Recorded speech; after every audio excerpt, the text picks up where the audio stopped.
اور اللہ رب العزت کے سامنے اپنے آپ کو پیش کرتا ہے، کسی برائی میں ملوث نہیں ہوتا، جب وہ گھر واپس آتا ہے تو اس حالت میں آتا ہے جسے آج ہی دنیا میں آیا ہے، اس کی والدہ نے آج ہی اسے جنا ہے، اس کا کوئی گناہ نہیں ہوتا، اللہ رب العزت سب معاف کر دیتے ہیں۔ اس لیے فرمایا تابعوا بین الحج والعمرہ فإنہما ینفیان الفقر والذنوب كما ينفي الكير خبث الحديد والذهب والفضة۔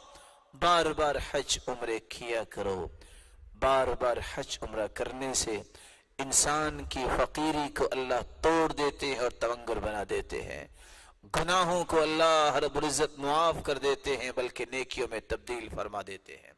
ایک مثالی مسلمان اپنے والدین کی عزت، اپنے والدین کی خدمت، اپنے والدین کے ساتھ احسان کرنا اپنا فرض سمجھتا ہے۔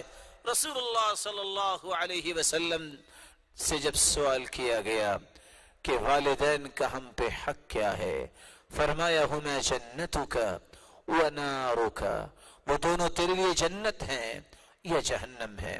والدین کی عزت، ان کی اطاعت، نیکی کے اندر ان کے ساتھ احسان اتنا بڑا عمل ہے۔ رسول اللہ صلی اللہ علیہ وسلم نے فرمایا دخلت الجنہ فسمعت قراءة، میں جنت میں داخل ہوا، میں نے قرآن مجید کی تلاوت سنی، فقلت من هذا، میں نے پوچھا یہ کون ہے جو قرآن کی تلاوت تو زمین پہ کر رہا ہے، اس کی آواز سے جنتی محظوظ ہو رہے ہیں۔ جواب ملا حارثة بن النعمان وكان أبر الناس بأمه كذلكم البر كذلكم البر وكان أبر الناس بأمه۔ جواب ملا یہ حارثہ بن نعمان ہے، اس وقت روئے زمین پر سب سے زیادہ اپنی ماں کی خدمت کرنے والا یہ انسان ہے۔ قرآن کی تلاوت تو زمین پہ بیٹھے کر رہا ہے اور اس کی تلاوت سے جنتی محظوظ ہو رہے ہیں۔ نوجوان یہ بات سمجھ جائے کہ والدین بہت بڑی نعمت ہوتے ہیں۔ آج کا نوجوان چند حروف پڑھنے کے بعد یہ کہتا ہوا نظر آتا ہے کیا کریں، ہم نے بھی اپنے بچوں کا فیوچر بنانا ہے، یہ تو مصیبت بن گئے، اب ہم کیسے ان کے ساتھ رہ سکتے ہیں۔ سن لیجئے صحیح بخاری مسلم کی روایت کو، والدین تو مصیبتوں کو دور کرنے کا ذریعہ ہے۔ رسول اللہ صلی اللہ علیہ وسلم کے صحابی فرماتے ہیں بینما ثلاثة نفر يمشون فأخذهم المطر فآووا إلى غار فانحطت عليهم صخرة من الجبل فانطبقت عليهم، تین لوگ جا رہے ہیں، بارش آئی، بھاگتے ہیں، غار میں چھپ جاتے ہیں، ایک پتھر گرتا ہے، غار کا منہ بند کر دیتا ہے، تینوں پریشان ہیں، اب کیسے آزادی ملے؟ کیا کہتے ہیں انظروا اعمالا عملتموها صالحة للہ، جو اللہ کے لیے عمل کیا آج اللہ کے سامنے پیش کرو، اللہ تمہیں نجات دیں گے۔ ہر ایک نے اپنا اپنا عمل پیش کیا۔ ایک شخص کیا کہتا ہے اے میرے مالک تو جانتا ہے میں جب بھی دودھ گھر میں لاتا پہلے والدین کو پلاتا، ایک دن میں لیٹ ہو گیا، جب میں آیا فوجدتهما نائمین، میں نے دیکھا کہ والدین سو رہے ہیں، کرہت ان اوقظهما من نومهما، میں نے انہیں جگانا پسند نہیں کیا، اور میں نے اس بات کو بھی پسند نہیں کیا کہ اپنے بچوں کو پہلے پلاؤں۔ الصبیۃ یتزاغون عند قدمی، میرے بچے میری ٹانگوں کے ساتھ لپٹتے رہے لیکن میں نے دودھ نہیں دیا۔ فلم یزل دأبی ودأبهم حتی طلع الفجر، صبح ہو گئی میں نے اسی طرح ان کو سلا دیا، سب سے پہلے صبح میں نے اپنے والدین کو دودھ پلایا۔ اے اللہ اگر تیری رضا کے لیے میں نے یہ کام کیا ہمیں نجات دے دے۔ اللہ کے حکم سے پتھر وہاں سے ہٹا اور تینوں کو اللہ نے آزادی سے نواز دیا۔ میرے معزز اور محترم بھائیوں، ایک مثالی مسلمان سب سے زیادہ احترام دیتا ہے تو والدین کو دیتا ہے، کیونکہ رسول اللہ صلی اللہ علیہ وسلم سے جب سوال کیا گیا ای الناس اعظم حقا علی الرجل قال امو، سب سے زیادہ مرد پہ حق کس کا ہے؟ قال امو، ماں کا حق ہے۔ وَأَيُّ النَّاسِ أَعْظَمُ حَقٌّ عَلَى الْمَرْأَةِ، عورت پہ سب سے زیادہ حق کس کا ہے؟ قال زوجها، اس کے خامد کا حق ہے۔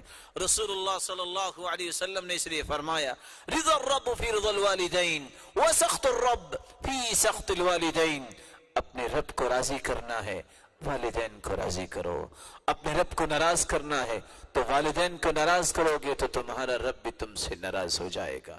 ایک نوجوان اللہ کے رسول کے پاس آتا ہے شکایت لے کر کہ میرا باپ ان ابی اخذ مالی، میرا باپ میرا مال کھا گیا ہے۔ رسول اللہ صلی اللہ علیہ وسلم نے فرمایا اس کو بلاؤ۔ جب وہ بلانے جاتا ہے باپ کچھ باتیں کہتا ہے جو اس کے کانوں نے بھی نہیں سنی، دل ہی دل میں کچھ اشعار پڑتا ہے، لیکن مالک الملک تو جانتے ہیں۔ اللہ رب العزت نے جبریل کو بھیجا، اپنے پیغمبر کو خبر دی کہ جب یہ شخص آئے تو اس سے پوچھنا تم کیا کہہ رہے تھے، بقیہ بات پھر کرنا۔ وہ شخص آتا ہے، رسول اللہ صلی اللہ علیہ وسلم پوچھتے ہیں بتاؤ تم نے کیا کہا جو تیرے کانوں نے بھی نہیں سنا لیکن تیرے مالک نے تو سن لیا۔ وہ بوڑھا انسان کیا کہتا ہے؟ غزوتك مولودا وعلتك يافعا تعل بما أجني عليك وتنهل إذا ليلة ضافتك بالسقم لم أبت لشكواك إلا ساهرا أتململ كأني أنا المطروق دونك بالذي طرقت به دوني فعيناي تهمل فلما بلغت السن والغاية التي إليها مدى ما فيك كنت أؤمل جعلت جزائي غلظة وفظاظة كأنك أنت المنعم المتفضل فليتك إذ لم ترع حق أبوتي فعلت كما الجار المجابر يفعل۔ میں کیا کہہ رہا تھا؟ میں اپنے بیٹے کو اللہ کے رسول یہی کہہ رہا تھا سوچو بچپن سے تمہیں غذا کس نے دی؟ بیمار تم ہوتے ساری ساری رات میں بیدار ہو کے گزارتا، بیمار تم ہوتے تکلیف میں برداشت کرتا، میں تو اس انتظار میں تھا کہ کب تم جوان ہو گئے میرے دست و بازو بنو گے، لیکن جو ہی تم کڑیل جوان ہوئے تم نے سخت گفتگو میرے ساتھ کرنا شروع کر دی۔ ہائے کاش تم مجھے باپ نہیں سمجھتے تھے تو نہ سمجھتے۔ ایک پڑوسی بھی اچھے پڑوسی کے ساتھ سلوک کرتا ہے تو مجھے پڑوسی ہی سمجھ لیتے۔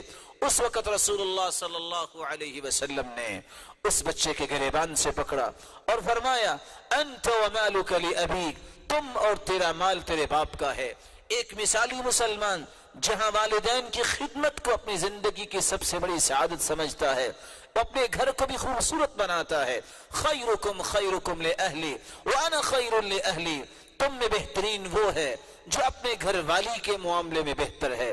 رسول اللہ صلی اللہ علیہ وسلم نے فرمایا میں اپنے گھر والوں کے معاملات میں بہت بہتر ہوں۔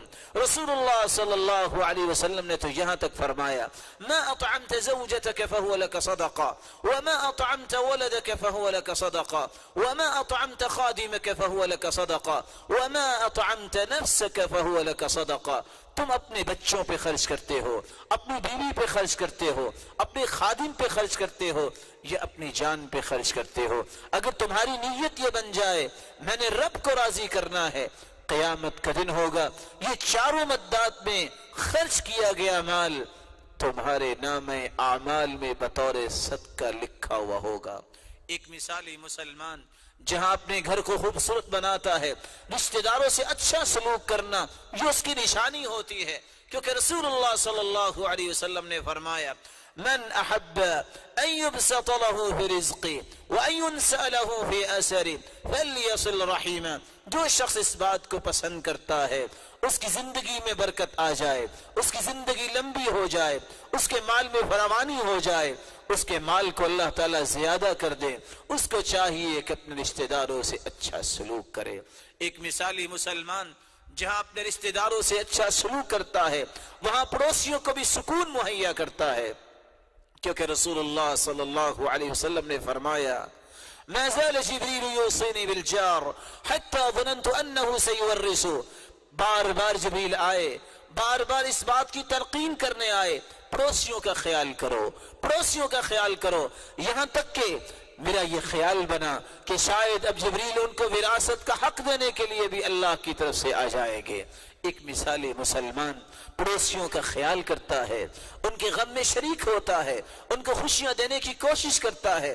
صحیح مسلم کی روایت ہے رسول اللہ صلی اللہ علیہ وسلم نے فرمایا ان فلانتن، جب ان کے سامنے اس بات کا تذکرہ کیا گیا، ان فلانتن تذکر من صیامها من کثرت صیامها وصلاتها وصدقتها غیر انها تؤذی جیرانها بلسانها، ایک ایسی عورت کا تذکرہ کیا گیا جو بہت نفلی روزے رکھتی ہے، بہت صدقات کرتی ہے، بہت ہی نوافل پڑھتی ہے، لیکن اس کی زبان سے پڑوسی تنگ ہے، قال ہی فی النار، اس عورت کی تہجد کام نہیں آئے گی، یہ جہنم میں جائے گی۔ وَإِنَّ فُلَانَةً تُذْكَرُ مِنْ قِلَّةِ صِيَامِهَا وَصَلَاتِهَا غَيْرَ أَنَّهَا تَتَصَدَّقُ بِالْأَسْوَارِ مِنَ الْعَقْدِ غَيْرَ أَنَّهَا لَا تُؤْذِي جِيرَانَهَا بِلِسَانِهَا، کسی ایسی عورت کا تذکرہ کیا گیا جو زیادہ تہجد بھی نہیں پڑھتی، زیادہ نفل روزے بھی نہیں رکھتی، وہ تو مکھن کی ٹکیاں بطور ہدیہ اپنے پڑوسیوں کو بھیجتی ہے، لیکن پڑوسیوں سے تنگ نہیں۔ قال ہی فی الجنہ، یہ جنتی عورت کی نشانی ہے۔ ایک مثالی مسلمان جہاں رشتہ داروں کے بعد پڑوسیوں کے ساتھ اچھا سلوک کرتا ہے، وہ اپنے محبت کرنے والوں کے ساتھ بھی اچھا سلوک کرتا ہے اور تعلق ان سے بناتا ہے جن کے ساتھ خالص اللہ کی رضا کے لیے تعلق ہو، خالص اللہ کو راضی کرنے کے لیے کسی کے ساتھ محبت کرتا ہے، کسی کا احترام کرتا ہے۔ کیونکہ رسول اللہ صلی اللہ علیہ وسلم سے سوال کرنے والے نے سوال کیا، متی الساعہ، قیامت کب آئے گی؟ قال وما اعددت لها، بتاؤ قیامت کی تم نے تیاری کیا کی ہے؟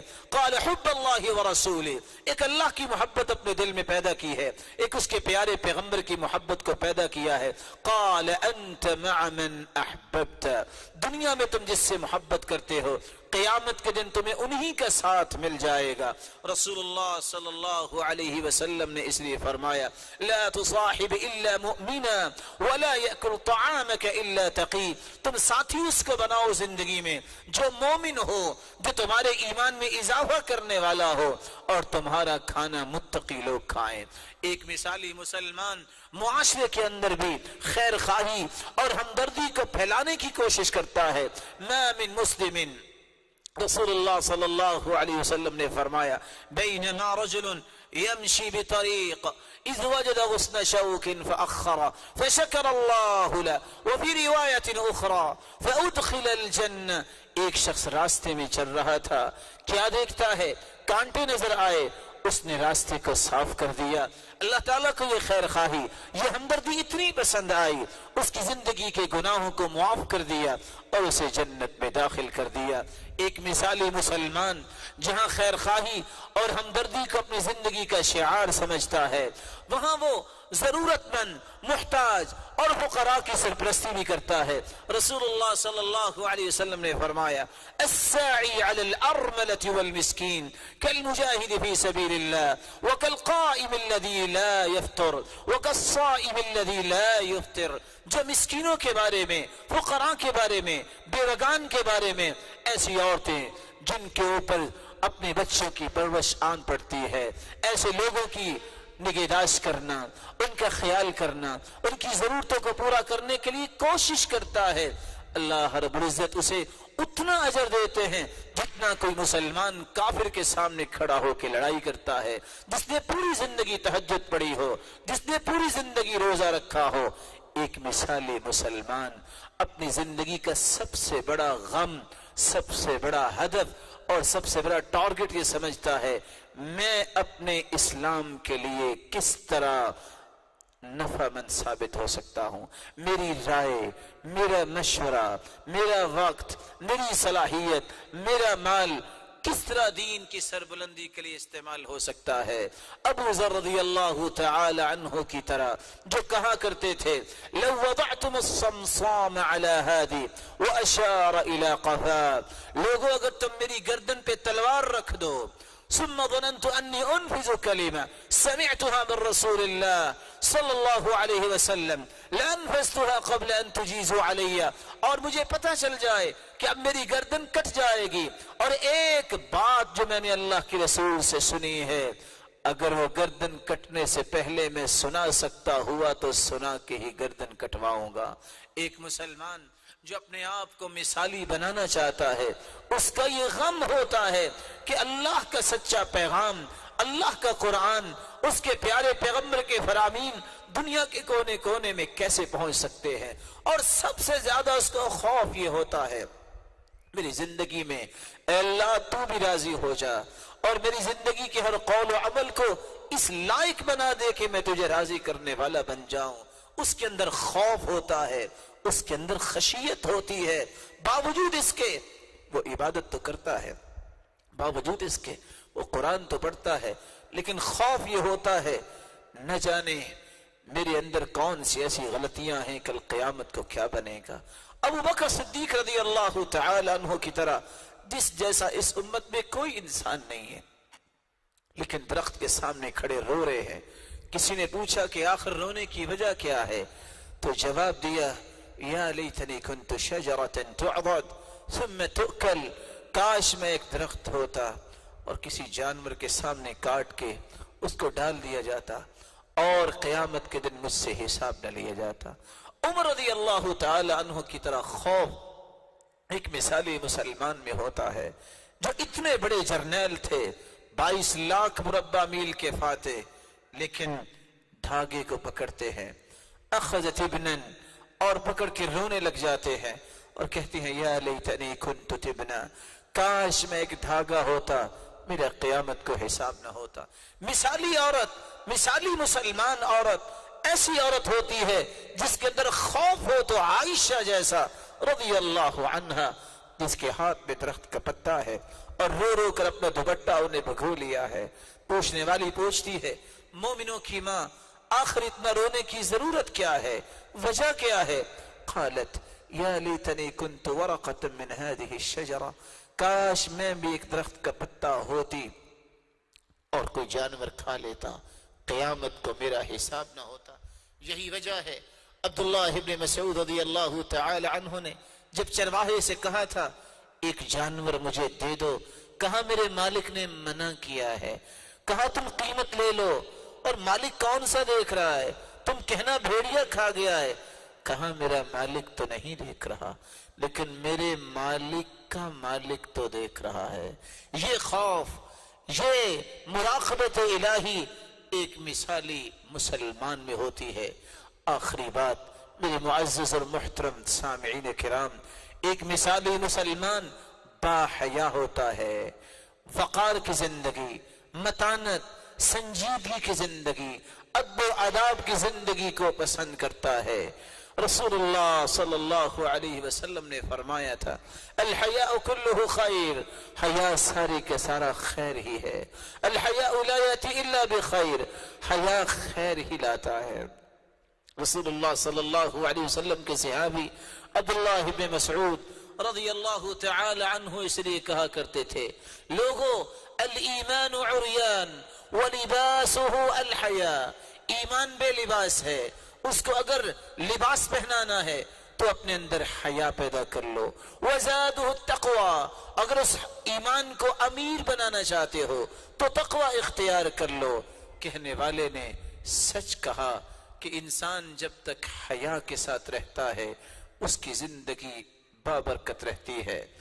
فلا والله ما في العيش خير ولا الدنيا إذا ذهب الحياء، يعيش المرء ما استحيا بخير ويبقى العود ما بقي اللحاء، إذا لم تخش عاقبة الليالي ولم تستحي فاصنع ما تشاء، اگر تمہیں قبر یاد نہیں، قبر کی اندھیر کوٹری یاد نہیں، تو ہر گناہ تمہارے لیے آسان ہے۔ اللہ کی قسم اس زندگی میں کوئی خیر نہیں، اس انسان میں کوئی خیر نہیں جس کے اندر حیا نہیں۔ جس طرح درخت کے پتے جب تک باقی رہتے ہیں، جس طرح درخت ہرا بھرا اس وقت تک رہتا ہے جب تک اس کا چھلکا باقی رہتا ہے، انسان کا ایمان بھی اس وقت تک ہرا بھرا رہتا ہے جب تک حیا رہتی ہے۔ رسول اللہ صلی اللہ علیہ وسلم نے صحابہ کرام کو کس انداز سے مثالی بنایا، خود اپنی حیا دکھائی کس انداز سے، وَكَانَ أَشَدَّ حَيَاءً مِنَ الْعَذْرَاءِ فِي خِدْرِهَا، اتنی تو عورتوں میں حیا نہیں تھی جتنی رسول اللہ صلی اللہ علیہ وسلم کے اندر حیا تھی۔ ایک مثالی مسلمان اپنے آپ کو ادب و آداب کا پابند بناتا ہے۔ عبداللہ بن المبارک رحمت اللہ علیہ کہا کرتے تھے من ترک فضول الکلام، جو لغویات سے پرہیز کر لیتا ہے، منح الحکمہ، اللہ رب العزت اس کی زبان پہ حکمت و دانائی کو جاری کر دیتے ہیں۔ ومن ترک فضول النظر منح الخشوع، اور جو اپنی نظروں کی حفاظت کر لیتا ہے اللہ رب العزت اسے خشوع کی نعمت سے نواز دیتے ہیں۔ ومن ترک فضول الطعام، جو اپنے آپ کو حلال کھانے پر ہی رکھتا ہے، حرام سے بچتا ہے، منح لذت العبادہ، اس کی عبادت میں اللہ رب العزت لذت پیدا فرما دیتے ہیں۔ ومن ترک فضول الضحک، اور جو کہا لگانے سے پرہیز کرتا ہے، منح الہیبہ، اللہ رب العزت اسے ہیبت سے نواز دیتے ہیں۔ رسول اللہ صلی اللہ علیہ وسلم نے فرمایا تھا کہ جبریل میرے پاس آئے اور آ کر یہ کہنے لگے، عش ما شئت فإنک میت، اے اللہ کے پیارے پیغمبر، جب تک آپ کی زندگی ہے آپ نے زندہ رہنا ہے، آخر اللہ کے پاس جانا ہے۔ وَأَحْبِبْ مَنْ شِئْتَ فَإِنَّكَ مُفَارِقُ، دنیا میں آپ جس سے محبت کرتے ہیں ایک مرتبہ تو فراق ہوگا۔ وَعْمَلْ مَا شِئْتَ فَإِنَّكَ مَجْزِيٌ بِهِ، آپ جو بھی عمل کر رہے ہیں، امت کو سبق دیا جا رہا ہے، اسی کا ہی بدلہ ملے گا قیامت کے دن۔ وَاعْلَمْ أَنَّ شَرَفَ الْمُؤْمِنِ قِيَامُهُ بِاللَّيْلِ وَعِزُّهُ اسْتِغْنَاؤُهُ عَنِ النَّاسِ، ایک مسلمان مثالی اللہ کے ہاں اس وقت بنتا ہے جب تہجد گزار بنتا ہے، جب بھی اس کی نظریں اٹھتی ہیں، ہاتھ اٹھتے ہیں تو اللہ کی طرف اٹھتے ہیں۔ یہی بات عمر رضی اللہ تعالی عنہ نے سمجھائی تھی، إِنَّا كُنَّا أَذَلَّ قَوْمٍ فَأَعَزَّنَا اللَّهُ بِالْإِسْلَامِ فَمَهْمَا نَطْلُبُ الْعِزَّ بِغَيْرِ مَا أَعَزَّنَا اللَّهُ أَذَلَّنَا اللَّهُ، لوگوں ہم ذلیل ترین قوم تھے، اللہ نے ہمیں اسلام کی وجہ سے عزت دی ہے، اگر ہم نے اسلام کو چھوڑ کر کسی اور طریقے سے عزت لینا چاہی ہم دوبارہ ذلیل ہو جائیں گے۔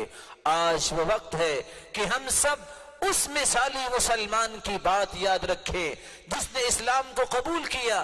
8 سالہ بچہ علی رضی اللہ تعالی عنہ، جب اللہ کے رسول نے فرمایا جاؤ اپنے ابا سے مشورہ کرو کہ میں اسلام کو قبول کرنے لگا ہوں، تھا تو یہ 8 سالہ نوجوان یہ مثالی مسلمان کیسے بنا؟ جواب کیا دیا، ان ربی لم یستشر ابی حین خلقنی، میرے رب نے جب مجھے پیدا کیا تو میرے ابا سے مشورہ کر کے پیدا نہیں کیا۔ آج اس رب نے جو دین بھیجا ہے اس کو قبول کرنے کے لیے ابا کے مشورے کی ضرورت نہیں۔ اللہ رب العزت ہم سب کے گناہوں کو معاف فرمائے، ہم سب کو مثالی مسلمان بنائے اور ان تمام صفات کو اپنے اندر پیدا کرنے کی توفیق عطا فرمائے۔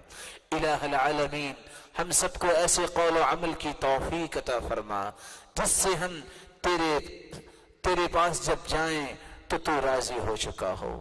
الہ العالمین ہمیں ایسی نیکیاں کرنے کی توفیق عطا فرما جو دنیا کے لیے بھی مثالی بن جائے، جو روحانی یا جسمانی بیمار ہیں اے اللہ ان کو شفاء کاملہ عاجلہ عطا فرما۔ الہ العالمین جو دین سے دور ہیں ان کو قریب فرما، جن کے دلوں میں شبہات ہیں وساوس ہیں اے اللہ ان کو طمانینت نصیب فرما، جو صاحب اولاد ہیں ان کی اولادوں کو نیک بنا، ان کے اولادوں کو دست و بازو بنا، صدقہ جاریہ بنا، اور جو اولادوں کی نعمت سے محروم ہیں ان کی جھولیوں کو بھی بارونق بنا۔ جس طرح آج دین کے لیے ہمیں جمع کیا ہے اے اللہ ہمیں جنت الفردوس میں جمع فرما۔ وآخر دعوانا ان الحمد للہ رب العالمین۔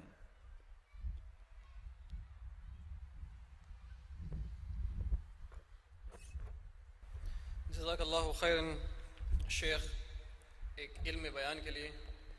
اللہ ہم سب کو ان باتوں پر عمل کرنے کی توفیق عطا فرمائے۔ اس سے پہلے کہ ہم سوال و جواب کی نشست کی طرف بڑھیں، میں آپ سب کو سوال جواب کے کچھ اصول بتا دوں۔ بھائیوں کی طرف ایک مائک لگا ہوا ہے جو بالکل میرے سامنے سیدھا یہاں پر ہے، اور بہنوں میں بھی ایک مائک کا انتظام کیا گیا ہے۔ جس کسی کو بھی سوال ہے آپ مائک کی طرف جا کے ٹھہر سکتے ہیں، اور آپ کا جب موقع آئے گا آپ اپنا سوال شیخ سے پوچھ سکتے ہیں۔ سوال کرنے سے پہلے آپ اپنا نام بتائیں اور سوال کو مختصر اور ٹاپک پر رکھیں. تو میں پہلا سوال بھائیوں کی طرف سے لیتا ہوں. میرا نام عبدالحمید ہے. میرا سوال یہ تھا کہ نماز میں سورہ فاتحہ کے بعد جو سورہ پڑھنا ہے، کیا یہ قرآن میں جیسے آرڈر وائز ہے جو پہلے سورے سے اسی طرح پڑھنا ہے، یا پھر کوئی بھی سورہ پہلے آگے پیچھے پڑھ سکتے ہیں؟ بسم اللہ الرحمن الرحیم. بھائی کا سوال یہ ہے، نماز کے اندر سورۃ الفاتحہ جس کو پڑھنا ضروری ہے، لا صلاۃ لمن لم یقرأ بفاتحۃ الکتاب، سورۃ الفاتحہ کے بغیر نماز نہیں ہوتی. اور نماز کے بعد اگر کوئی سورت پڑھنا چاہتے ہیں تو کیا قرآن مجید کے اندر جو ترتیب ہے سور کی، کیا اسی ترتیب سے پڑھنا چاہیے یا اس کے برعکس بھی پڑھ سکتے ہیں؟ افضلیت اور اولویت یہ ہے کہ اسی ترتیب سے ہی پڑھا جائے، لیکن اگر انسان بعد والی سورت کو پہلے پڑھ لیتا ہے تو اس میں کوئی حرج نہیں. صحیح بخاری کی روایت ہے، عمر رضی اللہ تعالی عنہ نے پہلی رکعت میں سورۃ الانبیاء کو پڑھا اور دوسری رکعت میں سورۃ یوسف پڑھی، اور بلا شبہ سورۃ یوسف ترتیب میں سورۃ الانبیاء سے پہلے ہے، لیکن افضلیت یہی ہے کہ آپ اس کو ترتیب کے ساتھ ہی پڑھیں.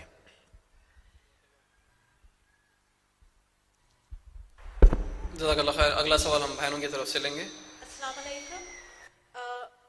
I'm sorry اگر میرا سوال اسٹوپڈ لگے تو، لیکن I'm a bit confused.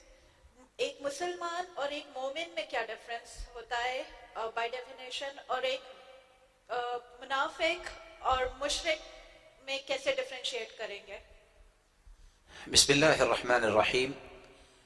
مسلمان جب انسان زبان سے اقرار کرتا ہے تو اس کو اللہ کی وحدانیت کا، اللہ کے فرشتوں کا، کتابوں کا، انبیاء کا اور تقدیر کی اچھائی اور برائی کا، تو یہ ایک مسلمان ہوتا ہے.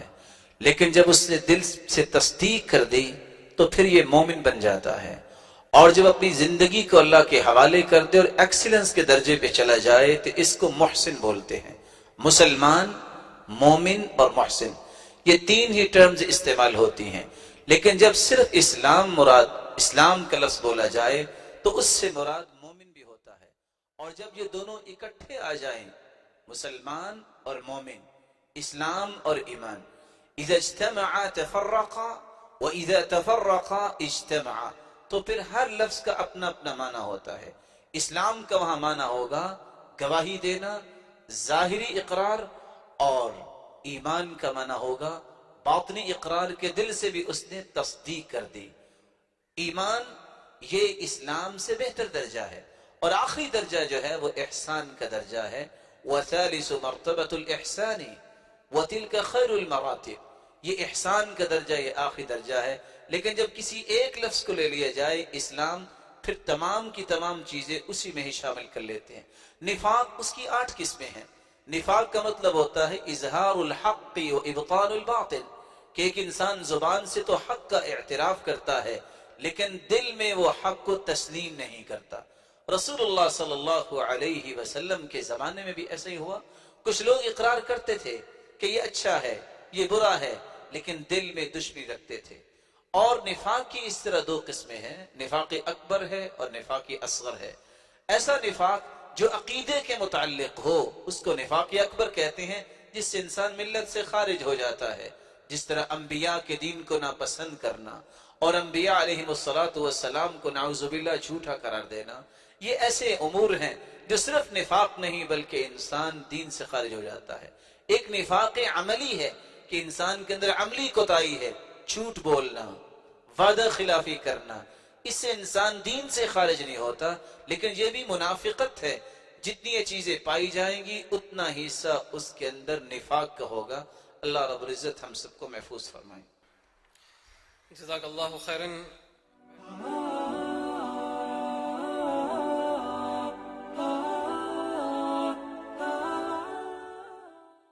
صلی اللہ علی محمد صلی اللہ علیہ وسلم.